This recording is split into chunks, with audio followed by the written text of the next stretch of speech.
1907년 1월 평양 장대연 교회에서 신년을 맞아 평안남도 장로교 연합부흥 사경회가 열렸습니다. 사경회는 매년 진행된 연례 행사였지만 그날의 집회는 이전과 달랐습니다. 목사 안수를 앞에 두고 있던 길선주 장로가 맛을 잃은 말라빠진 사람들아 라는 제목으로 심령을 찌르는 설교를 하고 난 다음 나는 아간과 같은 사람입니다 라며 자기 죄를 회개하기 시작했습니다. 길 장로가 죄를 자백을 하자 1000여 명이 모여 있던 그곳에 성령이 역사하여 모든 성도들이 회개하기 시작했습니다. 길 장로의 모습은 마치 광야에서 죄를 회개하라고 외치던 세례 요한 같았고 통에 잡아가는 교인들은 초대교회에 있었던 성령의 불길 같았습니다. 부흥회에 참석을 했던 정익로 장로는 그날 밤 전에 경험하지 못한 죄에 대한 굉장한 두려움이 나를 엄습하였다. 어떻게 하면 이 죄를 떨어버릴 수 있을까? 도피할 수 있을까? 나는 몹시 번민하였다. 어떤 사람은 마음이 괴로워 예배당 밖으로 뛰어나갔다. 그러나 잠시 후 전보다 더한 근심에 쌓인 얼굴과 죽음에 떨면서 예배당으로 되돌아와 오 하나님, 나는 어떻게 했으면 좋겠습니까? 라고 울부짖었다. 라고 그날의 상황을 전하고 있습니다. 블레어 선교사는 자신의 회고록에 그때의 일은 형용할 수 없는 사건이었다. 나라를 잃고 희망이 없어 술 먹고 노름하던 조선인들에게 복음은 새로운 희망으로 다가오게 된 것이다 라고 적었습니다. 한국 교회의 부흥은 이렇게 시작이 되었습니다. 오늘 읽은 성경은 전 교회 역사에 나타난 모든 부흥 운동의 모형입니다. 본문은 제사장 겸 학사 에스라가 하나님의 말씀을 읽고 해석을 하는 부흥 사경회의 반응을 기록한 것입니다. 주일 이 아침에 지난 시간에 이어서 부흥 사경회라는 제목으로 은혜 받고자 합니다. 말씀을 듣는 우리 성도님들에게 하나님의 은혜가 임하기를 축복합니다. 첫째로 강력한 회개의 역사가 일어난 부흥 사경회입니다. 강력한 회개의 역사가 일어난 부흥 사경회였습니다. 예루살렘 성벽 건축의 주역이었던 총독 느헤미야는 예루살렘의 행정 관료를 임명을 하고 인구조사를 통하여서 이스라엘이 하나님의 백성이라고 하는 자존감을 심어 주었습니다. 인구를 재배치하여 예루살렘을 살 수 있는 성읍으로 만들어 놓았습니다. 그러나 느헤미야는 이스라엘 백성의 진정한 재건은 외형적인 성과에 있는 것이 아니라 심령 재건에 있다는 것을 알았습니다. 그러던 중에 성벽 건축 후에 첫 번째 맞이하는 절기인 나팔절이 다가오고 있었습니다. 이스라엘 백성들이 예루살렘 수문학 광장에 모여들었습니다. 그들은 13년 전 제사장 에스라가 외쳤던 그 하나님의 말씀을 다시 읽어달라고 요청해야 합니다. 이때 에스라는 특별히 만든 나무 강단에 올라서서 하나님의 율법을 읽고 그 뜻을 해석을 하여 백성들로 깨닫게 하였습니다. 레위인들은 백성들 사이에서 통역을 하고 알아들을 수 없는 이들을 위하여서 그 뜻을 해석을 해 주었습니다. 에스라가 여호와의 율법책을 펼 때에 모든 백성들이 그 자리에서 일어섰습니다.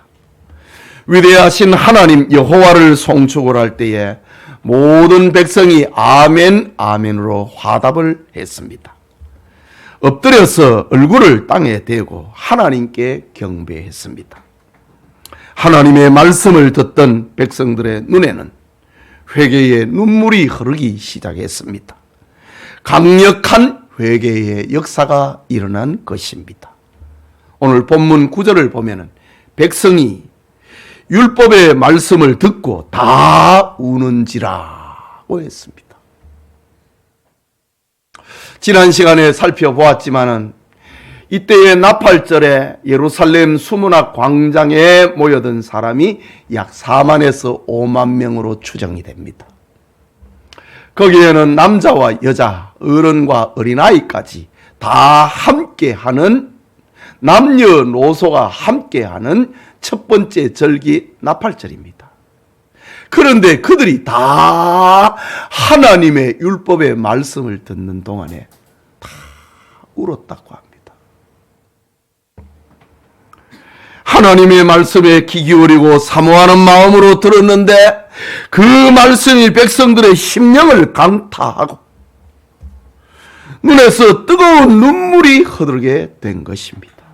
눈물이 멈추지를 않았습니다. 하나님의 말씀은 살았고 좌우의 날선 금과 같았습니다. 하나님의 말씀이 백성들의 혼과 영과 관절과 골수를 찔러 쪼개고 있었습니다. 하나님의 말씀이 그들의 마음의 생각과 뜻을 감찰하고 있었습니다. 에스라가 낭독한 하나님의 말씀은 멸망한 조상들의 죄가 무엇인지를 깨닫게 했습니다. 그 죄의 결과로 말미암아 하나님의 징계가 있었고 그 일로 인하여서 70년 동안 노예 생활, 포로 생활을 하게 되었다는 것을 깨닫게 되었습니다.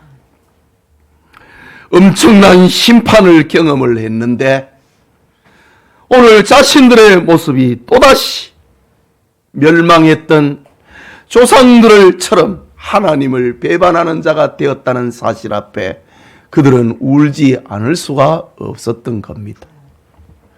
에스라의 설교는 이미 13년 전에 백성들에게 했던 그 말씀 그대로였습니다. 그러나 그때는 깨닫지를 못했는데 성벽 재건이라고 하는 축복의 현장 앞에 서자 백성들의 마음에 변화의 바람이 불기 시작했습니다. 그들은 하나님의 은혜로 고국 예루살렘에 돌아와 성전을 건축을 했고 이제 예루살렘 성벽이 재건이 되었습니다. 뿌리 찾기를 통하여서 하나님의 백성된 자존감을 되찾았습니다. 하나님 백성으로 살기 위한 기반이 갖추어졌습니다. 그러나 자신들의 내적 상황은 너무나 완악하고 강팍했습니다. 그들의 삶은 하나님의 백성된 삶과는 너무나 멀어 있다는 사실을 깨달았습니다. 자신들의 모습은 이방인들과 다를 바가 없었던 것입니다. 하나님께서 자신들에게 징계의 매를 들지 않았음이 이상하다라는 위기감이 그들에게 몰려왔습니다. 그래서 이 말씀을 듣던 백성들은 눈물을 흘리며 회개하지 않을 수 없었던 겁니다. 지난날 우리 조상들은 이쯤 되면은 하나님의 벌을 받았는데 왜 우리에게는 하나님의 벌이 없는 거야? 우리도 망해야 되는데 왜 우리는 아직 망하지 않은 거야? 라는 위기감이 그들에게 찾아왔습니다.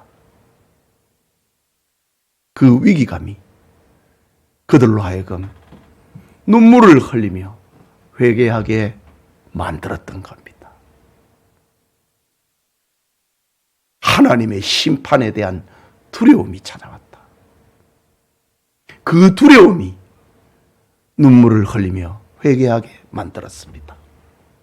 여러분, 눈물의 회개는 예수님을 믿고 구원받은 사람이라면 누구나 경험하는 과정입니다. 신비한 환상과 기적과 능력과 예언과 방언은 체험하지 못할 수 있습니다. 그러나 회개의 눈물은 구원의 확신과 기쁨을 위하여서 반드시 거쳐야 하는 과정입니다. 여러분들에게 회개의 눈물이 있었는가? 회개의 눈물이 있는가? 생각해 보십시오. 회개의 눈물이 없이는 구원의 기쁨도 없습니다. 자신의 죄에 대한 비참한 상태를 슬퍼함이 없이는 진정한 구원의 기쁨을 누릴 수 없다는 말입니다. 오늘 본문의 하나님의 말씀은 이처럼 백성들로 하여금 눈물로 다 회개하게 만들었습니다. 이때 총독 느헤미야와 제사장 겸 학사 에스라 그리고 레위 사람들은 그날의 상황이 너무나 당황스럽고 놀랐습니다. 이유는 이스라엘의 절기 가운데 나팔자는 새해의 첫날이고 이 첫날에는 눈물을 흘리는 날이 아니고 신년의 기쁨과 하나님의 백성이 된 기쁨을 온 세상에 나팔을 불고 알리는 날인데 왜 너희들이 울고 있느냐? 9장에 보면 본격적으로 울기 시작합니다. 이거 가지고 회개 끝 안 났습니다. 우리 다시 회개하자. 그게 9장입니다.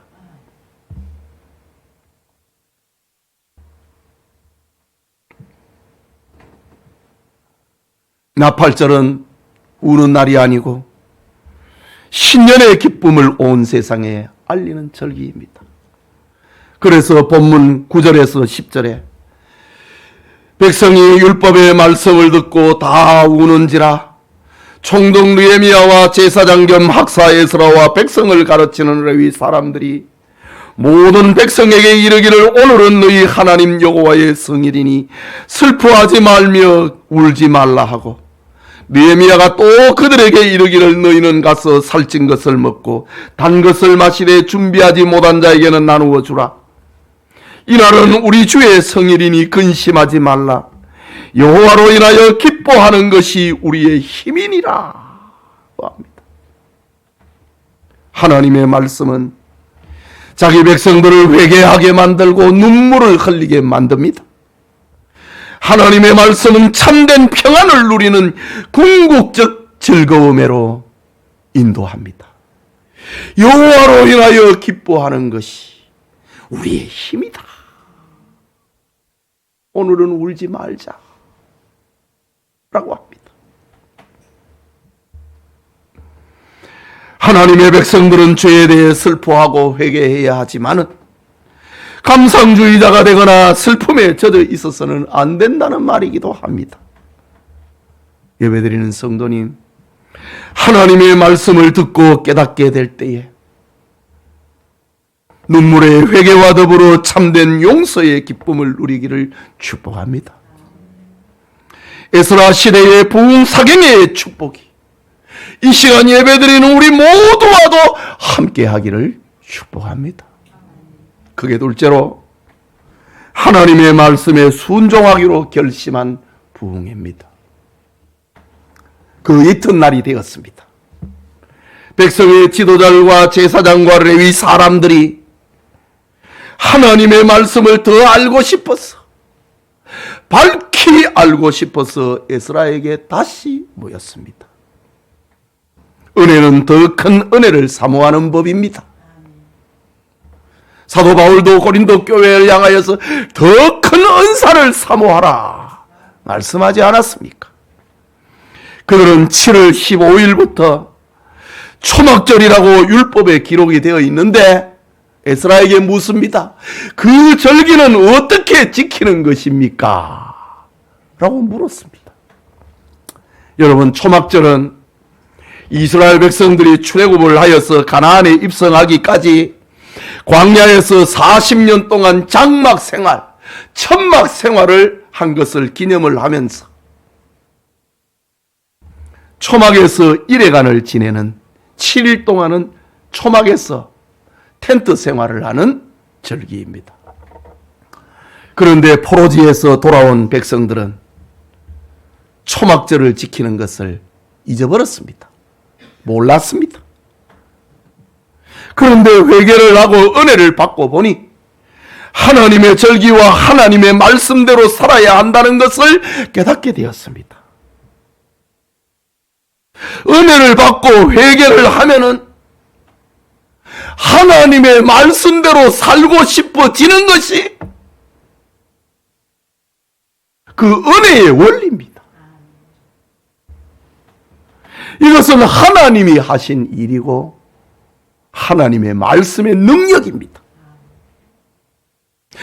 하나님의 말씀의 능력은 하나님의 말씀대로 살고 싶어 합니다. 하나님의 말씀이 이스라엘 백성들에게 그랬던 것처럼 오늘 우리의 가슴에도 회개에 합당한 삶을 살게 만듭니다. 이스라엘 백성들이 초막절을 지켰듯이 성도가 하나님의 말씀을 깨닫고 회개의 은혜가 임하면은 하나님의 말씀에서 멀어진 것 가운데서 가까운 것, 할 수 있는 것부터 실천을 하게 되는 것입니다. 그들은 7월 1일에 모였습니다. 이제 7월 1일이 나팔절이었습니다. 그 이튿날입니다. 7월에 율법에 7월 15일부터 초막절을 지키라고 했는데 2주 남아 있었지요. 이거 어떻게 지키는 겁니까? 라고 물은 겁니다. 본문의 이스라엘 백성들은 하나님의 말씀대로 여호와의 절기인 초막절을 지켰습니다.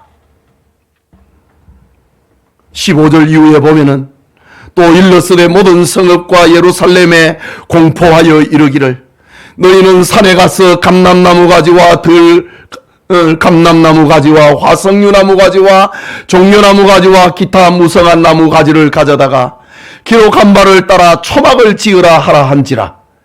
백성이 이에 나가서 나뭇가지를 가져다가 혹은 지붕 위에 혹은 뜰 안에 혹은 하나님의 전뜰에 혹은 숨은 광장에 혹은 에브라임 문 앞 광장에 초막을 짓되 초막을 지었다. 본문에 중요한 사건을 하나 더 기록을 하고 있는데 18절에 보면은 사로잡혔다가 돌아온 회중이 다 초막을 짓고 그 안에서 거하니 눈의 아들 여호수아 때부터 그날까지 이스라엘 자손이 이같이 행한 일이 없었으므로 이에 크게 기뻐하며 라고 합니다. 이 말씀은 여호수아의 인도로 약속의 땅 가나안에 들어오고 난 다음에 지금 1000년이 지났거든요. 그 1000년 동안 초막절을 지키지 않았다는 말이 아닙니다. 성경에 보면은 초막절을 지킨 큰 일들이 있었습니다. 그 대표적인 것이 솔로몬이 성전을 건축을 하고 난 다음에 봉헌 제사를 하나님 앞에 올리고 그 다음에 큰 초막절을 지켰다고 기록을 합니다. 그렇다면 오늘 여호수아 이후에 이런 초막절은 지키지를 않았다고 하는 그 이유가 뭐냐 이거지요. 본문의 초막절 성수는 성벽을 건축을 하고 하나님의 말씀 성회를 열고 눈물로 회개를 하고 은혜를 받은 성도들이 지킨 초막절입니다. 이렇게 기쁘고 이렇게 영광스러운 초막절을 지킨 일은 지금까지 없었다. 회개가 있고 감사가 있고 하나님의 말씀대로 살아야 되겠다. 이런 초막절은 지금까지 없었다라는 말입니다. 하나님의 말씀에 따라서 초막절을 지키니 백성들의 마음에 기쁨과 즐거움이 찾아왔습니다. 17절 후반에 보면 이에 크게 기뻐하며 그들은 하나님의 말씀대로 살아보니 하나님의 말씀에 순종해 보니 이렇게 기쁘고 좋은데 왜 그동안 실천하지 못했을까? 이런 아쉬움을 표현하고 있는 말씀입니다. 크게 기뻐했더라. 오늘날도 마찬가지입니다. 성도들이 하나님의 말씀대로 살지 않아서 기쁨이 없지, 하나님의 말씀대로 살면 반드시 기쁨이 오게 되어 있습니다. 하나님의 말씀대로 살면 손해보는 것 같고 힘들어지는 것 같지만은 말씀대로 살면 큰 기쁨과 즐거움이 임하게 되어 있습니다.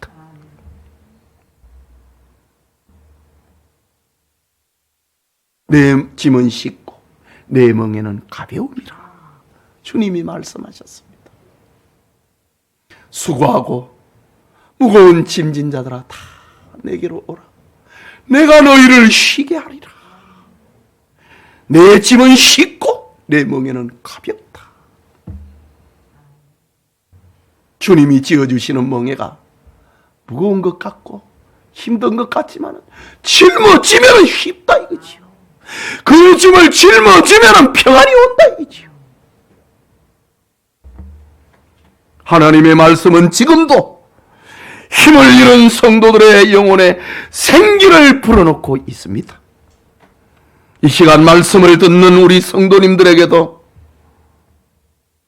저 에스라 시대의 초막절의 은혜처럼 밤비와 같이 하나님의 은혜가 임하기를 축복합니다. 저 에스겔 골짜기에 흩어졌던 마른 뼈들의 성령의 바람이 불자 뼈들이 DNA 검사도 하지 않고 서로 자기 뼈를 찾아갔다고 합니다. 살이 붙고 근육과 힘줄이 생겨서 하나님의 군대가 되었다고 합니다. 하나님의 말씀대로 살면 된다 이 말이지요. 주님께서 말씀하시기를 진리를 알지니 진리가 너희를 자유케 하리라 라고 했습니다. 하나님의 말씀을 알고 하나님의 말씀대로 살면은 진정한 자유가 우리에게 임한다는 말입니다. 하나님의 말씀과 성령은 우리를 어떤 환경과 어떤 체제 속에서도 자유하게 만들고 그리스도인으로 능력 있게 살게 만듭니다. 저 북녘 땅의 우리 동포 신자들, 중국의 압박 가운데서 살아가고 있는 지하교회 성도들, 그들에게 물어보십시오. 얼마나 즐거워하는가, 얼마나 기뻐하는가. 우리가 걱정하지.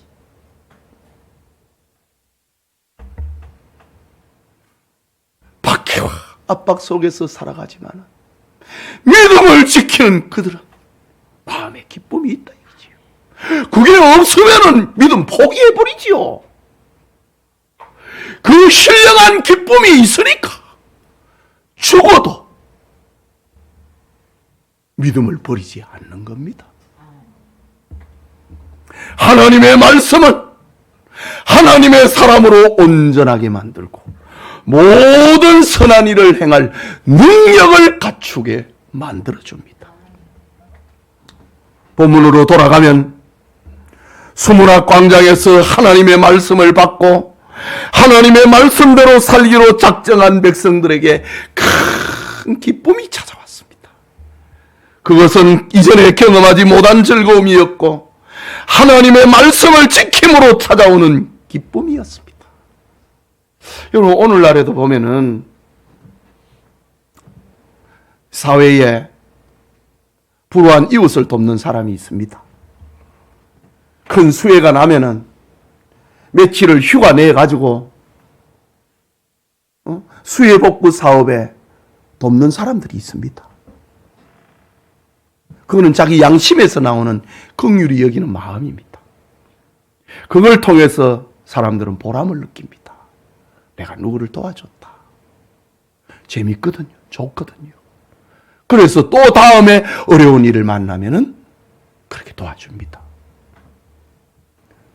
그는 인본주의의 보람입니다. 그러나 오늘 성경은 그게 아닙니다.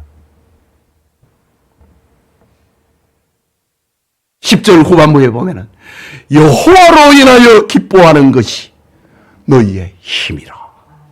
하나님의 말씀을 듣고 그 말씀대로 순종하고 실천하는 것이 우리의 기쁨이다. 우리의 힘이다 이거지. 이것이 인본주의 봉사하고 신본주의 봉사하고 차이점입니다. 여호와로 인하여 기뻐하는 것이 너희의 힘이다.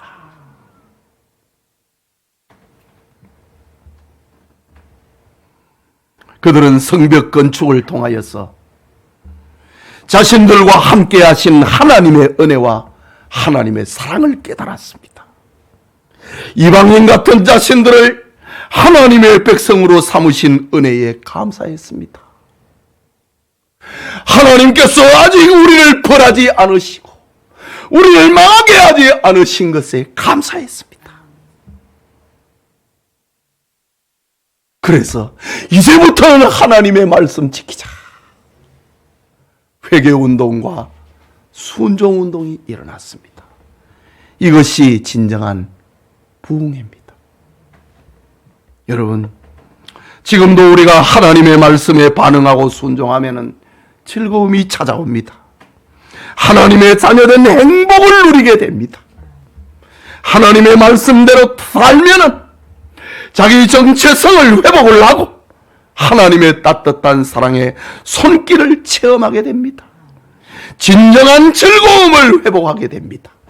여호와로 인하여 기뻐하는 것이 우리의 힘이라. 이 축복이 예배드리는 우리 교우들과 함께하기를 축복합니다. 사랑하는 성도 여러분, 강단에서 하나님의 말씀을 읽은 후에 세상 이야기로 설교 시간을 채우는 경우가 오늘날 허다합니다. 이것은 설교가 아닙니다. 이것은 참된 설교가 아닙니다. 세상 이야기로 강단을 채우니 사람들의 마음에 하나님을 향한 두려움이 없고 경외심이 없고 경건성과 기쁨과 겸손과 순종과 충성이라고 하는 그리스도인의 능력이 나타나지 않는 겁니다. 그냥 자원해서 내 양심의 인도를 따라가고 도와주고 보람을 느낍니다. 그거는 질적으로 다른 것입니다. 하나님의 말씀을 들어야 하나님을 향한 두려움이 생깁니다. 하나님을 향한 경외심이 일어납니다. 경건성이 발동이 되고 겸손과 순종과 충성을 하게 되는 겁니다. 여호와로 인하여 기뻐하는 것이 너희의 힘이다.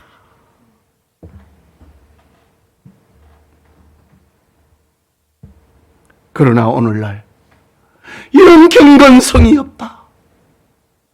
이런 두려움이 없다.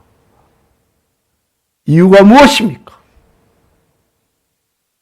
하나님의 말씀을 듣지 않고 자기 양심의 발로로 자기 도덕성을 가지고 신앙생활을 하니 하나님이 두렵지 않은 겁니다. 이것이 바로 인자가 올 때의 세상에서 믿음을 보겠느냐? 라는 정말 현상이라 아니할 수 없습니다. 여러분, 본문에 기록된 말씀은 모든 부흥회의 모형이라고 했습니다. 성경을 읽고 해석하고 적용하고 회개하고 순종을 결심하는 설교야말로 하나님을 하나님 되시게 하고 성도를 성도 되게 하는 것입니다. 이것이 설교자가 지켜야 할 영원한 좌표요 기준입니다. 예루살렘 수문학 광장에서 일어난 에스라의 부흥 사경에는 포로 후기 이스라엘을 만들었고 평양에서 일어난 부흥 사경회가 한국교회의 부흥의 길을 열었습니다. 하나님의 말씀은 여전히 우리의 영혼과 삶을 소생시킵니다. 하나님의 말씀은 절망에서 희망의 창을 여는 능력입니다. 하나님의 말씀은 어떤 환경에서든지 그것을 극복을 하는 능력입니다.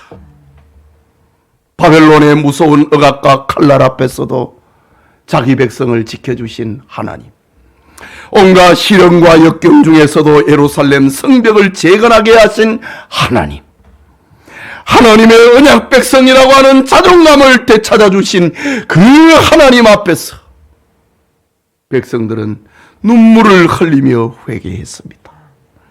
그리고 하나님의 말씀에 순종하기로 작정했습니다. 거기에 참된 기쁨이 찾아왔습니다. 이게 하나님이 주신 기쁨입니다. 인조 기쁨이 아니고 하나님이 주신 기쁨은 이런 것입니다. 여호와로 인하여 기뻐하는 것이 우리의 진정한 재건이고 우리의 진정한 회복의 힘이라는 말입니다. 예배드리는 성도님, 하나님 앞에서 회개하는 은총을 받읍시다. 하나님의 말씀에 순종하기로 작정합시다. 그러면 참된 기쁨과 평안을 누리게 될 것입니다. 이 축복이 10월을 맞이하는 영천의 모든 성도님들과 함께 하시기를 축복합니다. 우리 말씀을 생각하고 기도합시다. 모조품 신앙이 되면 안 된다고요. 인조 신앙이 되면 안 된다고요. 여호와로 인하여 기뻐하는 것이 우리의 힘이다. 하나님의 말씀을 지키려고 하는 것, 하나님의 말씀에 찔리고 하나님의 말씀에 보로가 되고 하나님의 말씀대로 살자. 이것이 여호와로 인하는 기쁨입니다. 이것이 우리의 힘이다. 우리 말씀 생각하고 기도합시다.